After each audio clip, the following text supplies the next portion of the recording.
For too many years, families of children with devastating illnesses have felt helpless as they watch their child suffer. Today, they're taking matters into their own hands and finally finding relief treating their child with cannabis. This is one family's story.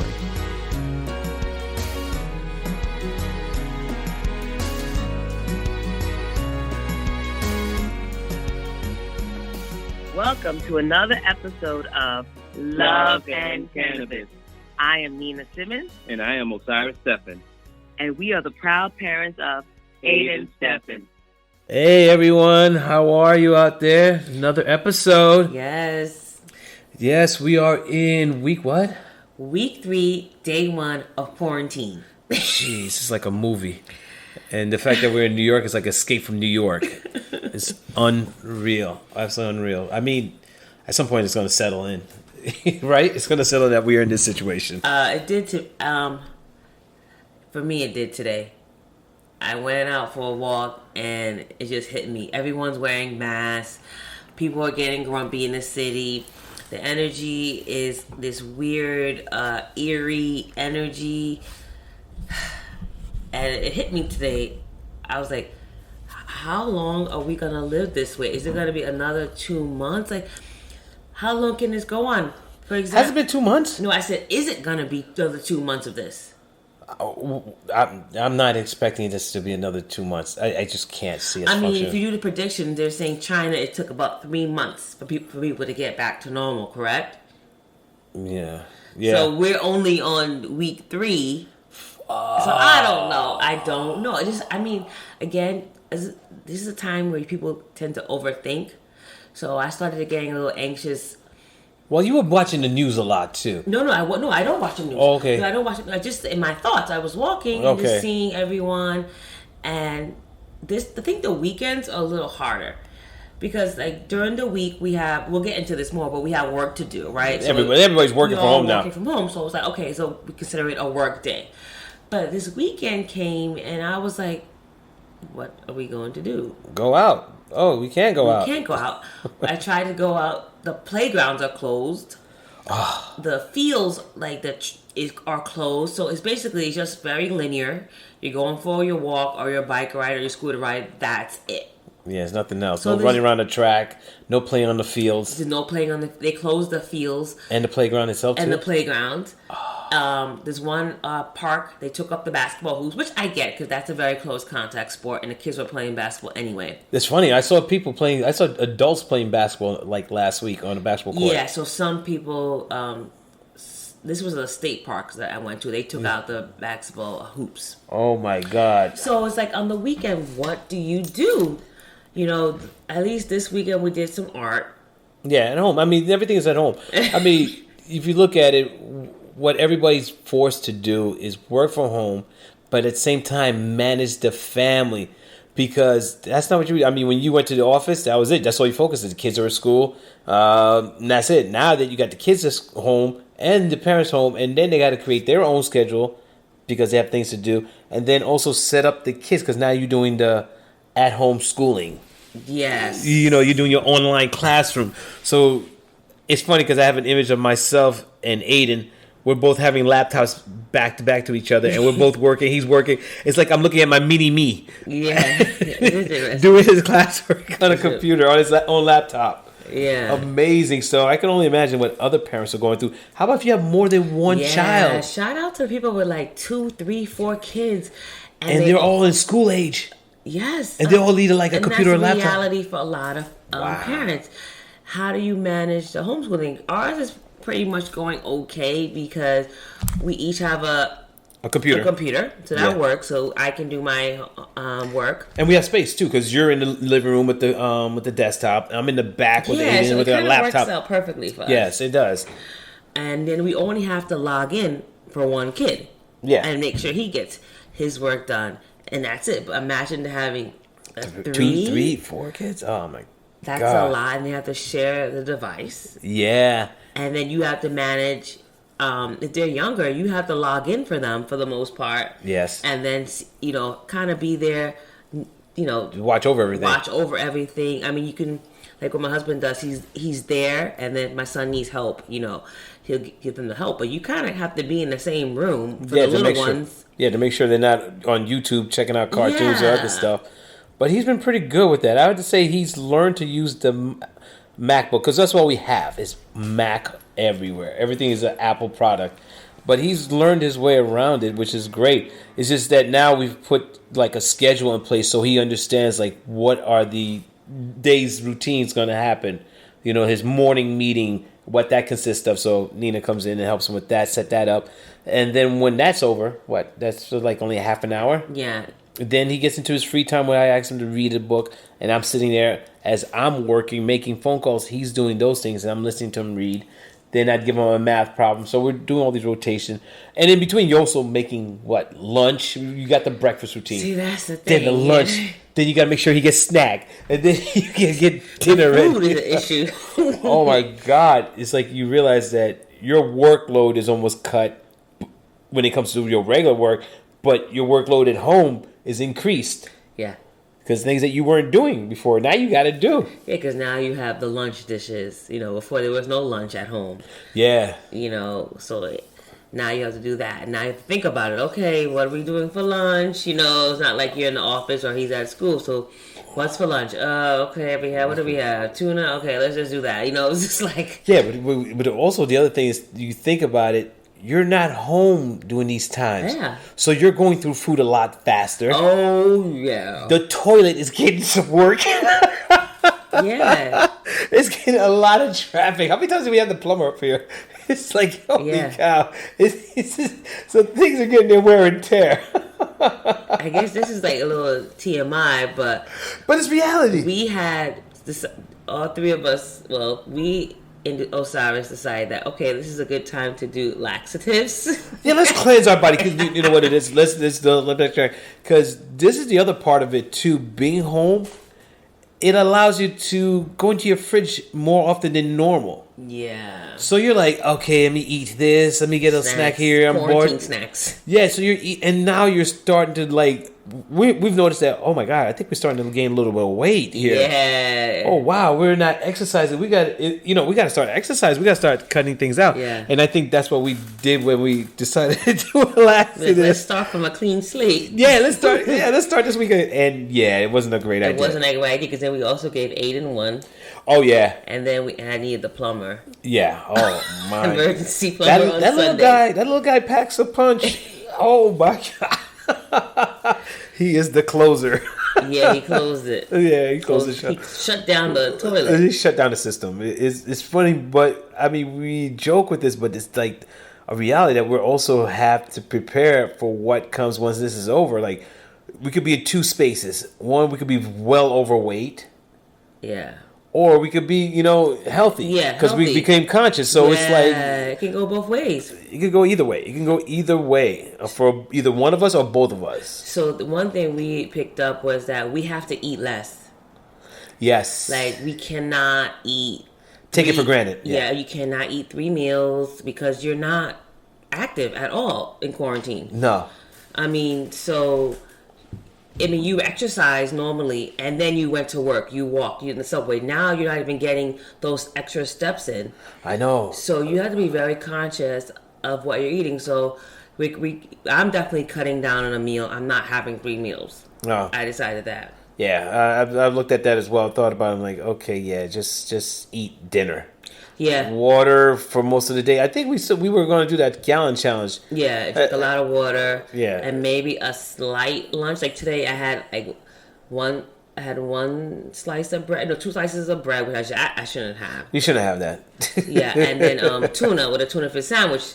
I should have just skipped the bread and just had the tuna, really. Exactly. Because I'm not burning off these carbs. Like, I typically do at work where I'm on my feet all day. Yeah, when you're running up and down 4 or 5 flights, too. I was working with students. I'm up and down the stairs. I take the subway. I walk to the train station. I'm not doing all that. Well, how many steps were you averaging?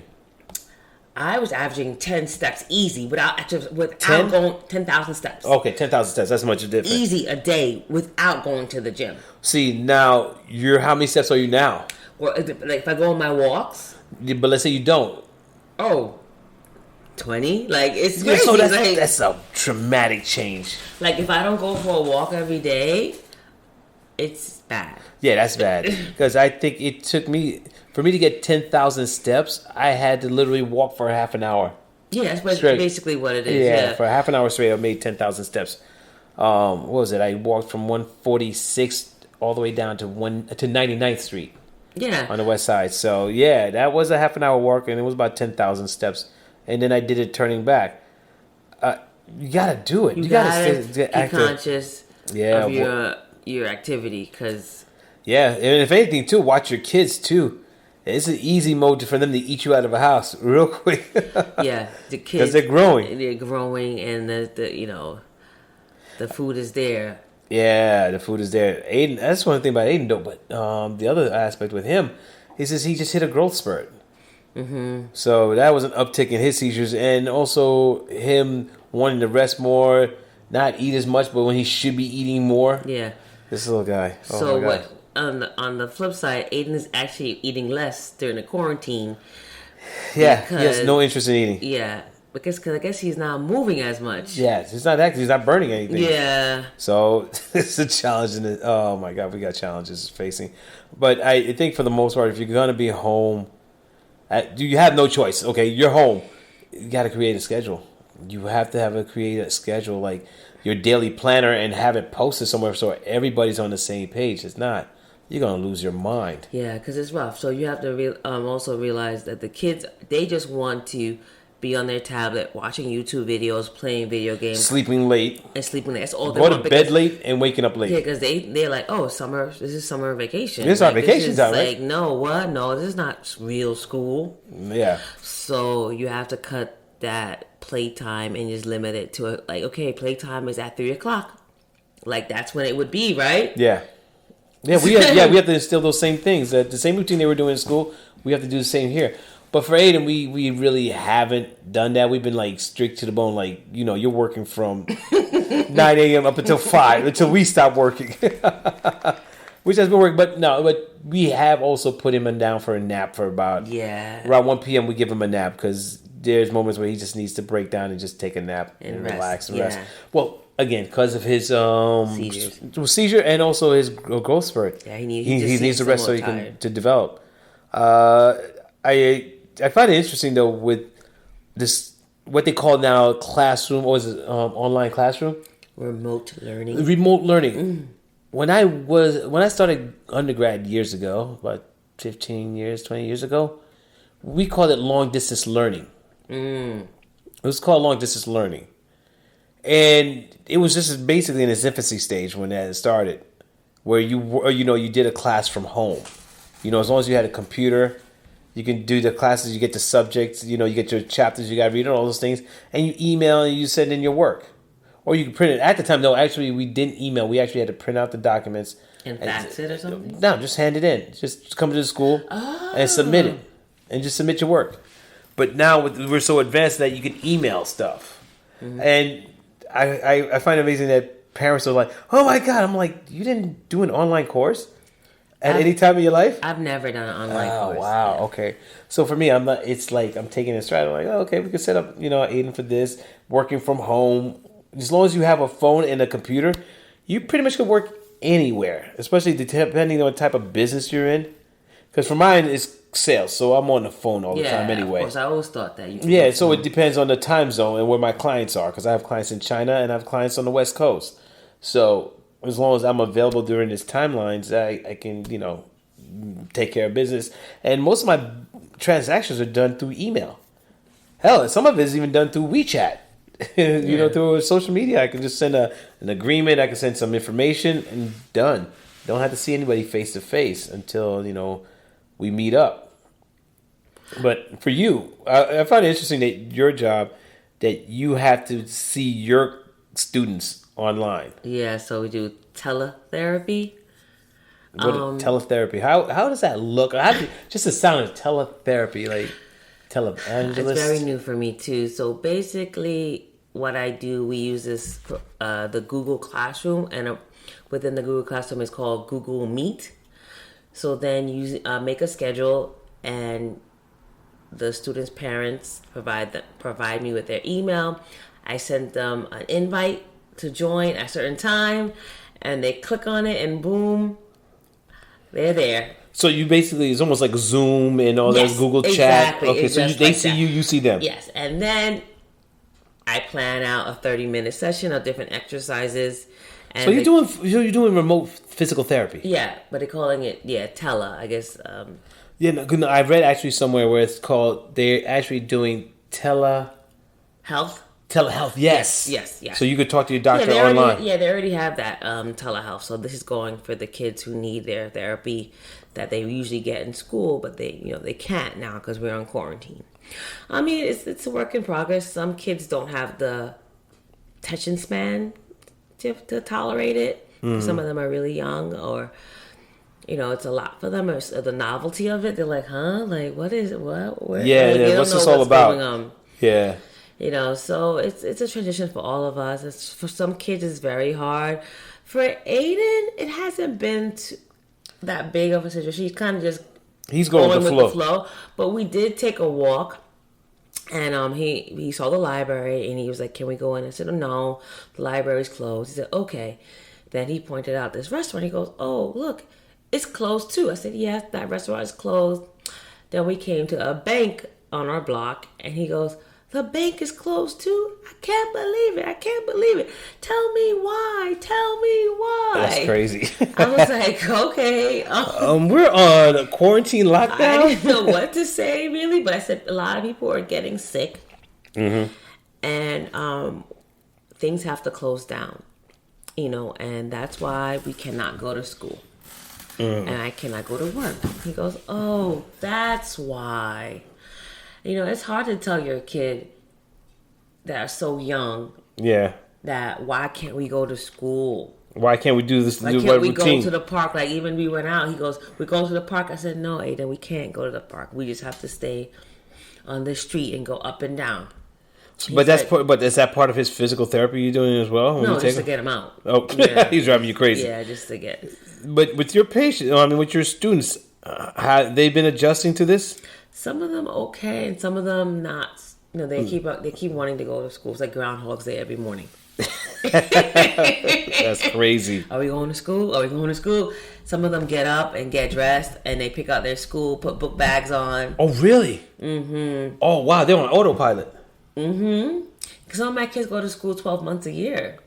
Ooh. So they don't really get that big of a break, So, wow. They want to know, it's not like you're on winter break or spring break where your parents can say 3 days and you're going, 2 days we're going, 1 day. This is every a 5-week plus thing. We really don't know when we're going back.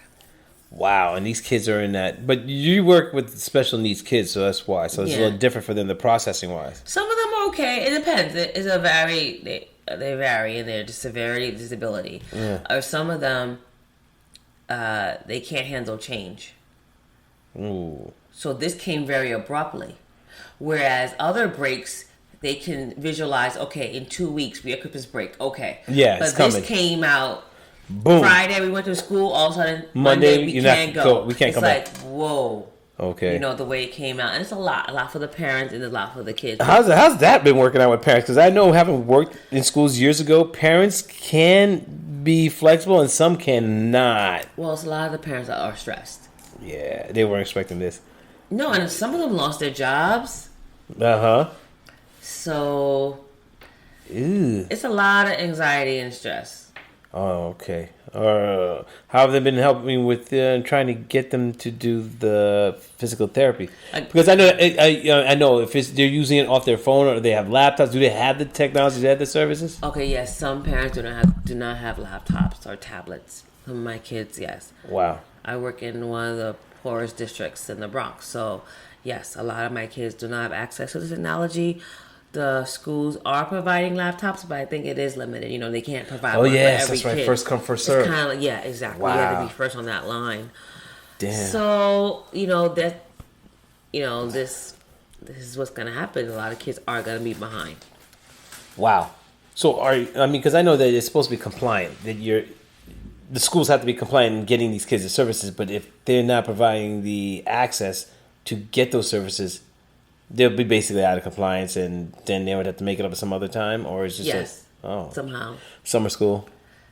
Yeah. Oh, I think summer school is going to be like this. I can see that. You think it's going to be remote learning summer school too? Yes, yeah, I believe so. Because when I used to work in operations for a school, one of the things that they always had an issue with summer school is finding a location with school, because every school during the summer has to be either renovated, they have to go through deep cleaning, they have some changes they have to make, and that takes time.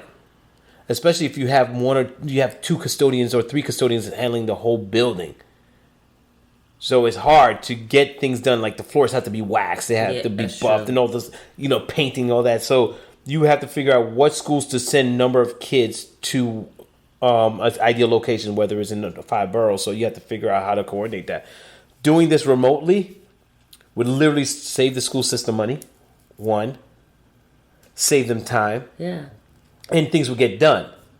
Like you said, this is a test, and they probably see a lot of pros in this. Like you said, of course, yeah, and also it puts parents in a situation who are looking like we were thinking about at one point, homeschooling. To see if we can do it. If we can do it, yeah. I'm learning a lot about technology too, and because your job is required. Yeah, so I'm enjoying that part. I've learned a lot in a short amount of time.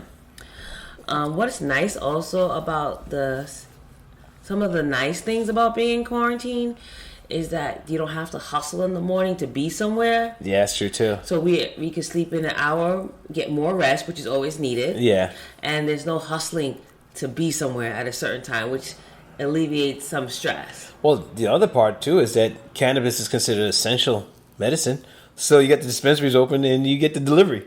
Yeah. That was one thing I was like, what is it? But it's ironic, though, that the liquor store is also open. So is that considered essential? Yes. Apparently. Okay, so cannabis and alcohol are very essential. So they're open. But too bad the liquor store doesn't deliver. There's some that do. Oh. Yeah. There's some that deliver in the city, definitely. Yeah, I know. For us, we've been getting deliveries. But it's interesting thinking about what's going to happen after this is all said and done, what's going to be the new way of doing things? Well, I think a lot of times people are meeting up, like for meetings. Yeah, like face to face. You come into meetings. Like, say people had to have a meeting, they make people come into the office. Is that necessary?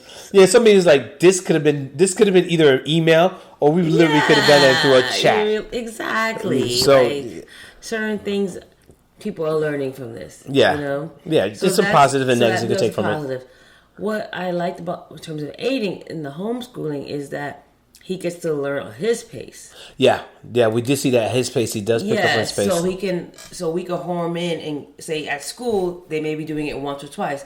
With us, be like, oh, wait, no, let's do it again. Yeah. Let's read this, let's have her do this story again, or even again and again and again. Yeah. So you can kind of go on your pace, which at school, it was over within an hour. They got maybe it's lunchtime or it's art time. Like, it's done. Yeah, you're moving on to the next subject. So with him, we had to do story problems with math today. I'm sure they only did it one time. Well, we did it like 5 times. Yeah, till it sinks. And he was able to pick up on it. Yeah, I do see that. There are some positives in being home and in quarantine. It comes down to basically your mindset. For the most part, for us, based on our mindset, gives us a chance to communicate. Yes. Because we don't get a chance to. I think for the most part, when we work and we come home, I think we only talk maybe 1 or 2 hours, if that. And a lot of times it's just more or less of what the day was like, and it was just crazy. And so it wasn't really of anything that we can use to move forward. It was just more or less, I'm just going to vent right now. Pretty much. That's what we did Monday through Friday, just vent. Here, being home was like, okay, we're constantly around each other. We're around each other and talking, and we have no choice. So it gives us an opportunity. Let's set the tone. What type of environment do we want? Do we want it to be a stressful environment, or do we want to be calm and open and relaxed? I think for the most part, we're already trapped. We're in here. Let's make it calm and relaxed. No sense in somebody trying to kill each other in here. And we've been making it work. Yeah. Surprisingly. Yes, I'm surprised too, to be quite honest. I was nervous. Yeah, I was too. I thought I wasn't going to last, that somebody was going to go to jail. somebody was going to end up in jail or dead. Wow. But that's true. I mean, because we've never been in a situation where we're forced to stay in the home together. No. It's one thing we're together, okay, but we're forced to be together. Nowhere to go. It's like, nope, you can't get up and just walk out of here and think that you're going to be okay for another 3 to 4 hours away from here. It's not like you could go. Like New York is nice like that, where you can go. There's restaurants, there's bars, there's museums. There's a lot of things you can do, even late. Or you can just text a friend, hey, you want to grab a late dinner? Now, that's not happening. I think everything closes at 8 p.m. So if you're going to put an order for dinner, 7 p.m. the latest. Yeah. Just to get it delivered. This delivery. And if you go somewhere to pick up your meal, you got to wait outside. Yeah. Line. So it's the strangest thing I've experienced. Yes. It's just standing outside and wait. Like I'm trying to get into a nightclub. Like, really? It's just food. Yeah, it's really, I don't know. Like, even for all grocery stores, you standing outside, even if it's raining. Yeah. You're standing outside. And it's like, wow. It's like, wow, this is what it's become. For now. For now. Like, we have like a short order cook, little restaurants, like a hole in the wall that we always go to on the weekends. Yeah. Now, we should go in, order our food. Now, we have to order. We have to call in the order. Call in the order first.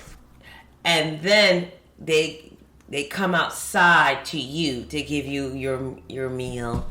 And it's like, wow. Yeah, right? That's a couple of weeks to go. It's like we were going inside and ordering. Yeah, sitting down. Menus. Yeah, having conversations. It's like, wow. But there's talks of that the social distancing is going to continue after the fact. Mm-hmm. I don't know I can do that. I've been a social person. I like interacting with people. I enjoy meeting new people and having conversations.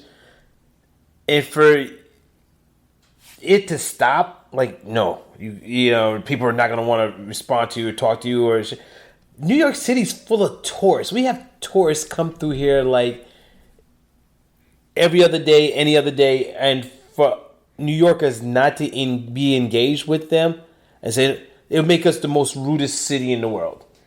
Not to say that we haven't been, but I think it would make us even worse if we allow that to happen. Yeah, I can't see that, and I don't want to see that, especially for New York. Once this is over, we'll forget because we do have short-term memory. Yeah, we do have short-term memories. Yeah, we've been through a lot. You think about it, New York City, we've been through a lot. Yeah, we've been through a lot over the years. This will be a memory. Yeah, so. I'm pulling for that, but at the same time, though, it has given me a different perspective on life and things I took for granted. Yes, like I had a gym membership. I'd say it's about a 10-minute walk, if that. I'm exaggerating. 10 minutes, about a 5-7 minute walk. 3 years and I've never gone. Now I look at it, I'm like, my God, I can't wait. I wish I should have taken advantage. And secondly, I can't wait to go when we get this thing over with. I'm going back to the gym and I'm staying in the gym. And the other part too is being home is like, oh wow, I got some time here. I could catch up on a book, catch up on a movie that maybe, some program, things that I wanted to do I didn't have. I also go online and be like, oh, you know what? I'm going to learn a new skill. I'm going to teach myself a new skill. Yeah, exactly. Like, I'm going to bake this weekend. Okay, you're taking it too far. You're taking it too far. You should, no. When you start baking, Aiden and I will be at a shelter. I'm like, good, what do I do on the weekend? I got to do something different. Why cooking? Why baking? Yeah. Make drinks. Make some mixed drinks. There you go. Mixologists? Yes, sandwiches. Be the mixologist or make some sandwiches. It's safe. It's safe. Doesn't require fire.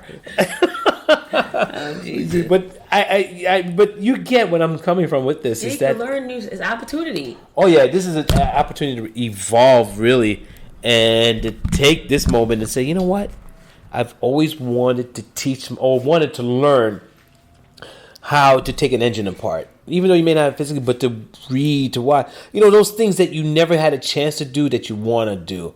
especially if you want to be an artist. Like, I always wanted to learn how to paint. And with everything on your YouTube, or Udemy, what's the other side? Khan Academy. You could teach yourself some things. I think I'm going to teach myself a calculus. I think I'm going to do that. I hope you. Okay. I'll be a naughty student. Try to get that grade, teacher. You had the ruler? If I get the answer wrong. Yeah, if I get the answer wrong. Yeah, I think I'm going to do that. I'm enticed now. Class is in session.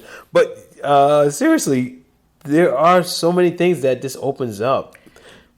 But I am most fortunate, though, in this one aspect is that we don't watch the news as much as we did in the beginning. Because I think that would have fed into fears and paranoias that we may have. But I think it also allows us to say, you know what, let me turn this off. Let's focus on us. Us as a family, us dealing with these things. Let's deal with the things that we didn't get a chance to deal with because we were working 9 to 5. Well, not you anyway. You working 7 to 3. Great schedule there. And, Aiden's in school. So we rarely got to see each other. We rarely got to have conversation. So with this happening, it gave us an opportunity for that to happen. That we could actually sit down, have a meal together, talk openly, and share some perspectives, some ideas, cry a little bit, yell a little bit, but at the same time, just be us. Yes. And be in the moment. No, it's great, actually. Has been a stress reliever in a way? It has been. I feel much better. I do think... It's cheaper than a therapist. Yeah, and I do think that, like I said in the last episode, that this came at a great time for me, specifically. Oh, good. So, so that is... No, I mean, yes. But there's so much more. There is so much more that we can actually delve into. Things that we really haven't addressed. Things that we've been thinking about. Things that we want to talk about. Especially planning forward. I mean, all right, we're going to 10, 15 years now. Mm-hmm.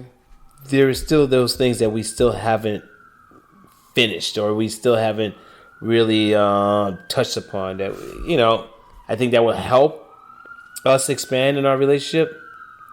And what's going on, and just make us that much better, that much stronger in a way. Absolutely. So, we have time and we don't, but I'm like, why not take advantage of this time? Yeah, no, I agree.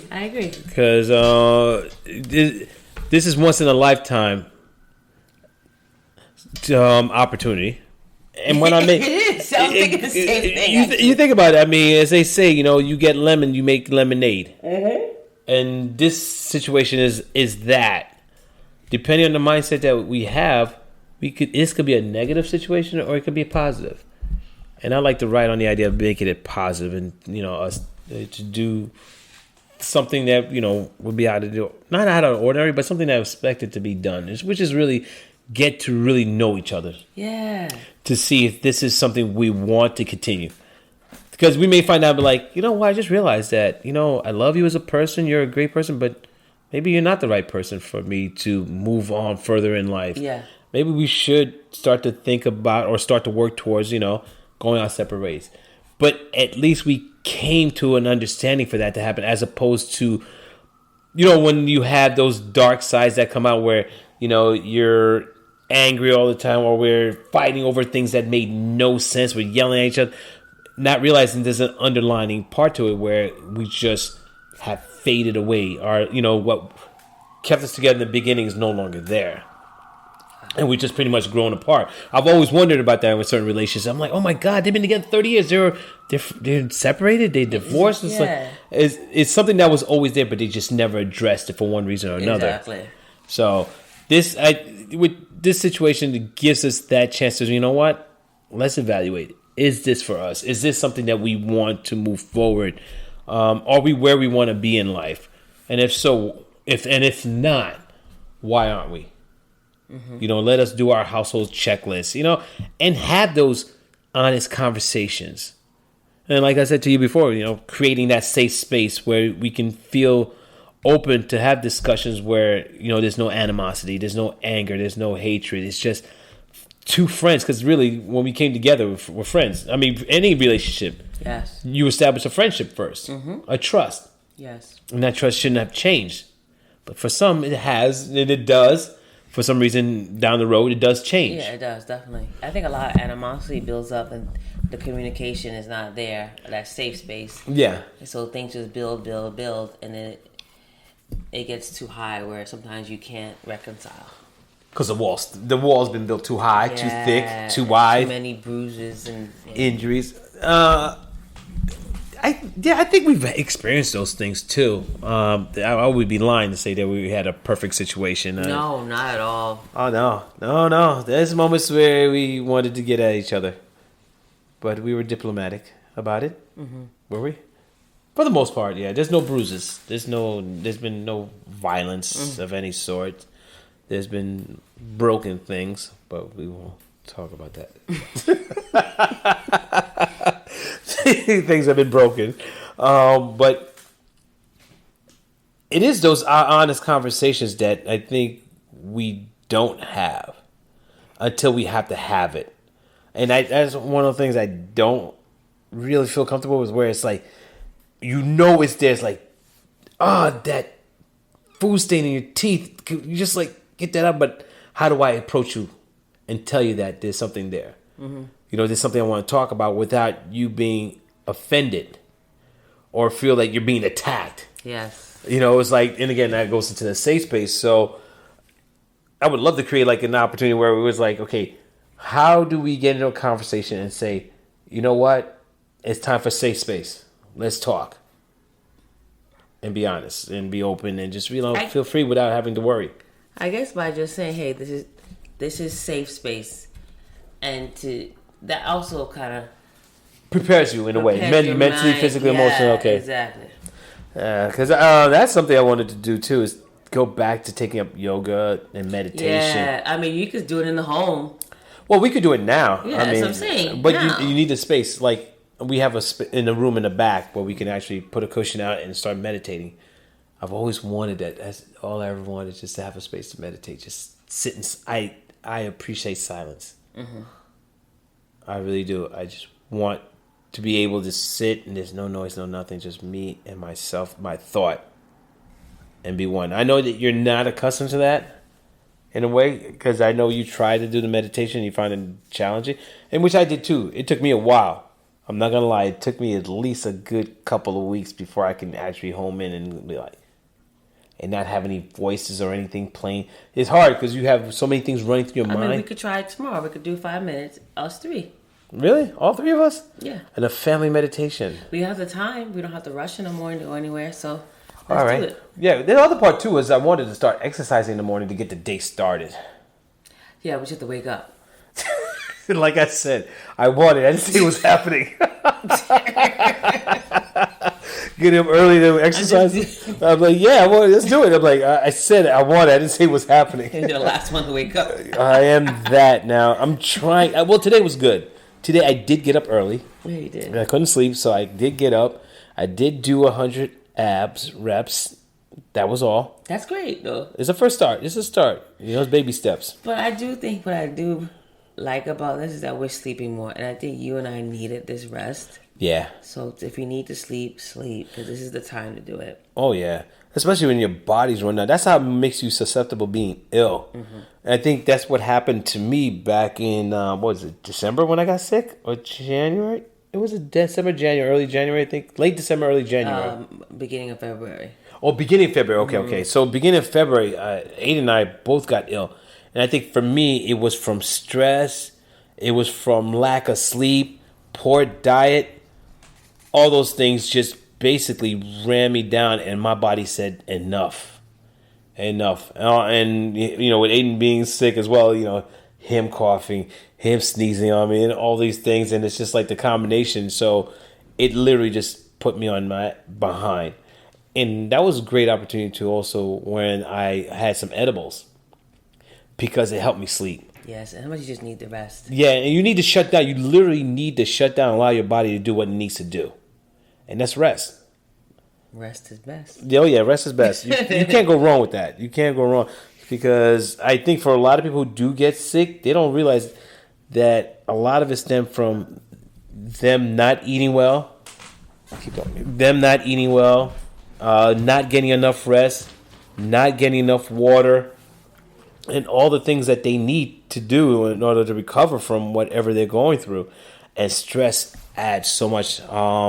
That's one of many things that we've dealt with, was the stress level, especially looking for a home, thinking about how we're going to commute, who's going to watch Aiden, who's going to help us out if we needed someone to step in while we're at work, because we work in 2 different locations, and with no car, no family car. So who's doing what, who's doing when? And it's just like, at this time, it was just too difficult, and it created more stress than what we were prepared to deal with.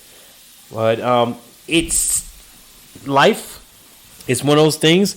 And now that we're in this situation, it's allowed us to really take a step back and do an inventory of who we are, what do we want, how do we see our lives playing out, the remainder of our lives playing out. How is our children? Have we done the right things by our son? Have we done the right things by us in our relationship itself? Have we really put 100% into what it would take to make this relationship last? This is something that needs to happen, but it wouldn't have happened no other way than being put in this situation. And now we're looking at it, it's like, wow, we would never really have taken the time out to do this, because we would have been so preoccupied with so many other things, and we wouldn't have had the opportunity that we have now to say, you know what, let's talk, let's get to know each other, because I think we're missing each other. Exactly. No, because you learned some things about me that you didn't know, and I've learned a lot of things about you, and also there's things that have been brought up that you weren't aware of, and things that we both have hidden and buried. Yeah, because I think this quarantine forces us to be like, listen, this has been an issue. I'm going to bring it up because it's a do or die right now. No, actually, it's not. It's not do or die, but it's a do or die in the sense that we have to be in this space. Yes, it has to work for the both of us. So it has to work. Like you said, it has to be peaceful. So I'm not going to be in eggshells. Hey, you know what? You've been doing this for a couple of months now. It's been getting under my skin. Why gotta be so negative? No. Yeah. But I get you. But that's how some conversations start. Because Monday through Friday, I really don't see you much. Yeah. The weekends is always some social event, so I'm gonna let things go, right? Yeah. But now it piled up. It's just piling up. We're always together. There's no social events. There's nowhere to go. Your voice is starting to irk me. The things you do, you're just gonna have to deal with some of these issues and hopefully resolve them and survive. Yeah, exactly. Well, you know what? And I'm glad that happens, because after a while, it's like I'm starting to hate your voice. I'm starting to get irked. You're still here. I can't stand you being, that type of thing. And it shouldn't be that way too. Could you imagine there's couples out there like, he's here, she's here, I can't breathe, I can't think. I hate him. Yeah, it's like, I don't realize how much I hate your voice. Yeah, exactly. I don't like the fact that you leave your clothes laying around. Why don't you pick up after yourself? Or you're like, why don't you help me with the kids? It's like all those things are starting to come out. And it's like, whoa. And might as well face it now. Mm-hmm. But face it in a safe space. Like, okay, what can we do to improve us? And I think we've gotten there. We're working on it. It's a work in progress, but I think we've made a lot of great gains so far in that sense. So for you guys out there, if you're going through the same thing, if you guys are thinking about it, definitely create that safe space amongst this quarantine and really address things that you guys haven't talked about. Yeah. Also, create a schedule for your kids. Get them organized. Get them on a routine so things don't go crazy on you. And we've been fortunate that we both have. I've worked in a school. Nina currently works in the school. That we understand about scheduling, how to put things in certain schedule that Aiden can follow and make sure that that makes our lives a little bit easier while we at least work from home, because it's not an easy thing when everybody's home. Yes. It's one thing when you're home alone and working from home, but it's another thing when you have everybody home now. So, all right, guys, it's been great. It's a wrap. It's a definite wrap, but be safe. We'll look forward to the next episode. We'll come up with something else if we're still here, in the sense that we gotten through all our, things that we haven't dealt with. All right, guys, take care, and thanks again for tuning in. Ciao. Thanks for tuning in another episode of Love and Cannabis. I'm Osiris Stephan. And I'm Nina Simmons. Be strong. And stay empowered.